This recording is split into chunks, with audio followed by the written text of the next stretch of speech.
Hello मित्रों, स्वागत है आप सभी का हमारे YouTube चैनल पर। तो जो है, चलिए गणित की कुछ क्लास आगे बढ़ाते हुए आज देखते हैं निर्देशांक ज्यामिति में।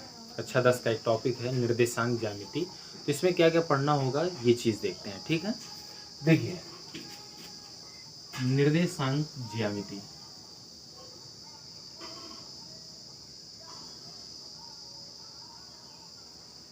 ठीक है। निर्देशांक ज्यामिति, देखिए अगर इसका थोड़ा सा संधि विच्छेद करें तो इसे हम ये लिख सकते हैं कि निर्देश और धन अंक, यानी हमें हमारी स्टेट क्या, मतलब स्थिति हमारी क्या है कि जो है निर्देश, उसको निर्देश करें एक अंकों के माध्यम से। जैसे आपने कक्षा 9 में चतुर्थांश पढ़ा होगा, इसको एक्स एक्सिस बोलते थे, इसको वाई एक्सिस, और जो नीचे वाली होती थी वाई के, तो इसको वाई डैश यानी वाई की ऋणात्मक दिशा, और इसके बाएं तरफ एक्स की ऋणात्मक दिशा होती थी। मान लीजिए आप यहाँ हैं तो आप क्या बताएंगे कि आप कहाँ पे हैं। जैसे इसको पहले क्या करते हैं, एक्स अक्ष पे डाल दिया जाता है लंब, और उसी प्रकार से वाई पे भी लंब डाल दिया जाता है। मान लेते हैं ये, अच्छा हाँ, जहाँ पे ये दोनों जो है कट करते हैं ना, इसको मूल बिंदु बोलते हैं, और इसका निर्देशांक जो होता है वो 0,0 होता है। बात आती है निर्देशांक को लिखते कैसे हैं, तो निर्देशांक जो है वो हमेशा x, y से लिखा जाता है, अर्थात x अक्ष पर कहाँ पे है और y पे कहाँ है उसको बाद में लिखते हैं। अब जैसे मान लीजिए x पे जैसे 1 2 3 4, आप 4 पे हैं, 1 2 3 4, और इधर ले लेते हैं 1 2 3 4 5 6, मान लेते हैं 6 पे हैं, 5 4 3 2 1। तो मेरी स्थिति कहाँ है, मेरी स्थिति है x अक्ष पे 4 और y अक्ष पे 6। तो इस तरह से निर्देशांकों को निकाल लिया जाता है। अच्छा, इसमें जो होता है ना, हमेशा दोनों पॉजिटिव रहेंगे। अगर प्रथम चतुर्थांश में, देखिए ये प्रथम चतुर्थांश बोला जाता है, इसको सेकंड बोलते हैं, और इसको थर्ड बोलते हैं, और इसको फोर्थ बोला जाता है। जब आप पहले में अगर कोई बिंदु निर्धारित कर रहे हैं तो दोनों ही निर्देशांक प्लस में रहेंगे। इधर रहेगा तो एक माइनस में होगा और एक प्लस, अर्थात एक्स वाला माइनस और वाई वाला प्लस होगा। तीसरे पे चले आते हैं तो यहाँ पे आपको दोनों ही माइनस में मिलते हुए नजर आएंगे। यहाँ पे जो होगा पहला प्लस होगा और दूसरा माइनस में होगा। अच्छा, ऐसा क्यों? मान लेते हैं ये 1 2 3 आप यहाँ पे हैं, ऐसे डॉटेड, इसको मान लेते हैं आप यहाँ पे हैं, तो यहाँ से इसको मिलाएंगे, और 1 2 3 ये भी 3 पे ही है। तो हमेशा निर्देशांक को x, y लिखते हैं। तो x अक्ष पे आप माइनस की तरफ हैं तो लिखेंगे -3, क्योंकि तीसरी दूरी पर है, और वैसे ही यहाँ पे तीसरी दूरी पर y अक्ष पे भी है, तो ये हो जाएगा -3। तो देख रहे हैं आप दोनों तरफ ही माइनस से आ रहा है ना इसमें।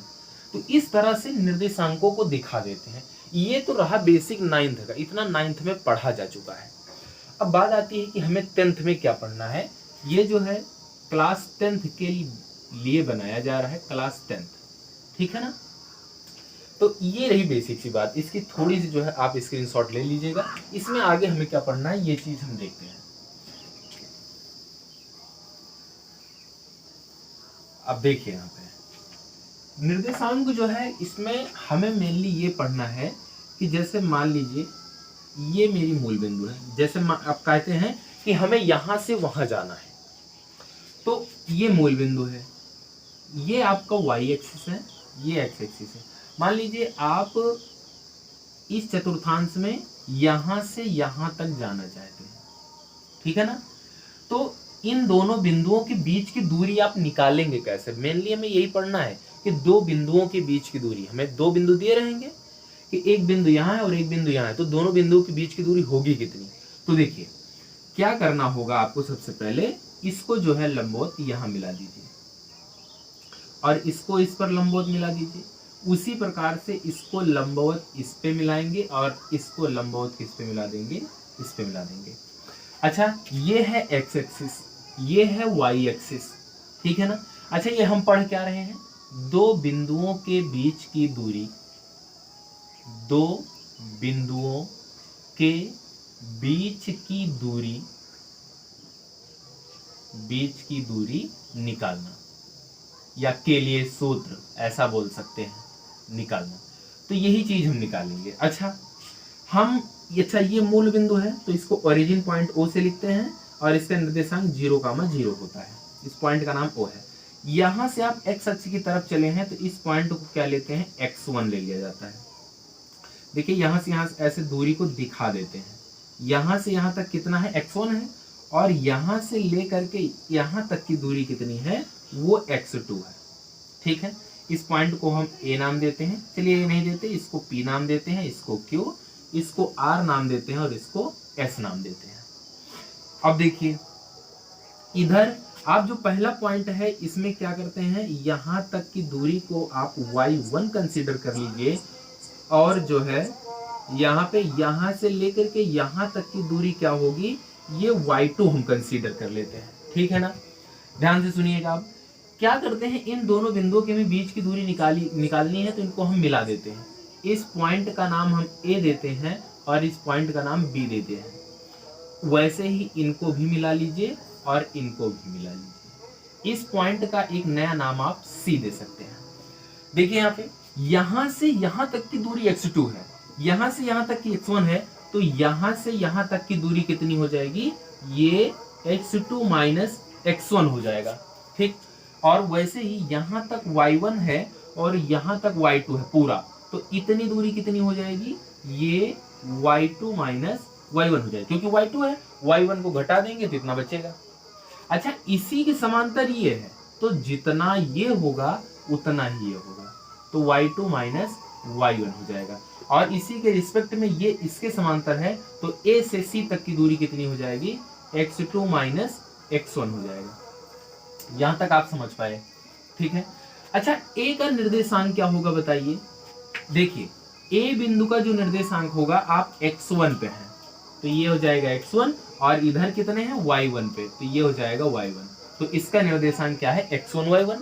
B का निर्देशांक x अक्ष पे x2 दूरी पे है, तो इसका हो जाएगा x2, y अक्ष पे कितना है, y2 है पूरा पूरा, तो ये हो जाएगा y2। अर्थात आपको क्या करना है कि जो है A से B तक की दूरी निकालनी है, तो यहाँ लिखेंगे कि माना AB की दूरी स्मॉल d है, स्मॉल d से इसको लिखते हैं।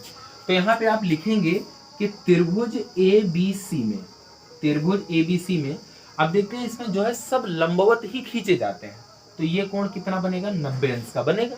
तो त्रिभुज ABC में जब एक कोण 90 अंश का हो तो क्या पाइथागोरस प्रमेय लगाई जा सकती है, तो यहाँ पे लिखेंगे पाइथागोरस प्रमेय से। अच्छा, पाइथागोरस प्रमेय, कर्ण का वर्ग बराबर लंब का वर्ग धन आधार का वर्ग, तो कर्ण क्या है, AB है, तो यहाँ लिखेंगे AB का स्क्वायर बराबर लंब या आधार, तो क्या हो जाएगा, लंब क्या है BC का स्क्वायर, और आधार कितना है AC, तो यहाँ लिख देंगे AC का स्क्वायर।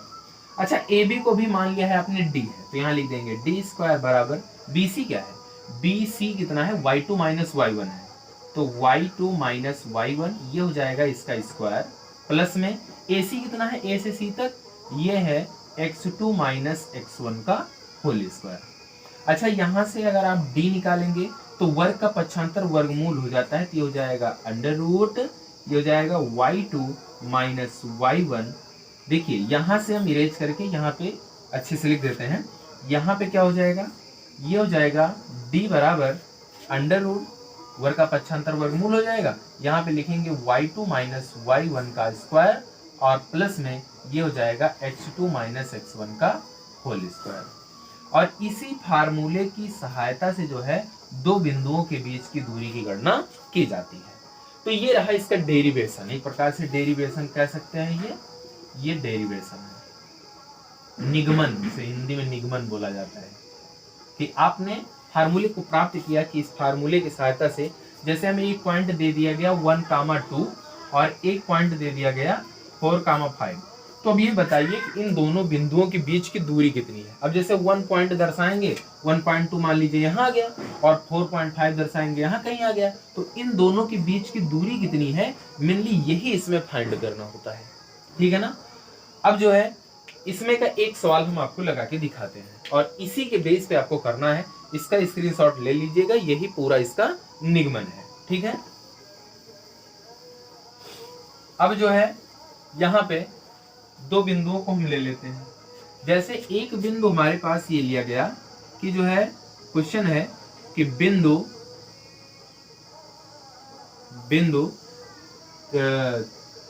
4,3 व 4,3 व 0,0। अच्छा 0,0 क्या है? 0,0 यही यहां से ले लेंगे और ये वाला मान लेते हैं यहाँ कहीं है, तो हमें यहीं से इनके बीच की दूरी निकालनी है। हमें दो बिंदुओं से मतलब होता है बस, एक ये और एक ये। तो यहाँ पे जो पहला वाला लिखा होता है ये x1 और ये y1, ये x2 होता है और ये y2 होता है। ठीक है, तो यहाँ पे लिखेंगे कि दूरी d बराबर, अभी आप लोगों ने फार्मूला पढ़ा कि y2 माइनस y1 का स्क्वायर प्लस में x2 माइनस x1 का स्क्वायर। अब देखिए यहाँ पे ध्यान देखिएगा, y2 माइनस y1, y2 के स्थान पे है 0, माइनस में y1 के स्थान पे है 3, तो ये हो जाएगा इसका स्क्वायर, प्लस x2 है 0 और माइनस में x1 के स्थान पे क्या है 4 है, तो ये दोनों का स्क्वायर हो गया। यहां से 0 में से 3 घटाएंगे तो -3 ही रहेगा, -3 का स्क्वायर आप जानते हैं 9 हो जाएगा, प्लस 0 में से 4 घटाएंगे -4 और -4 का स्क्वायर 16 हो जाता है। अब यहाँ पे दोनों को जोड़ेंगे तो 25 यानी 25 और 25 का वर्गमूल आप जानते हैं 5 होता है।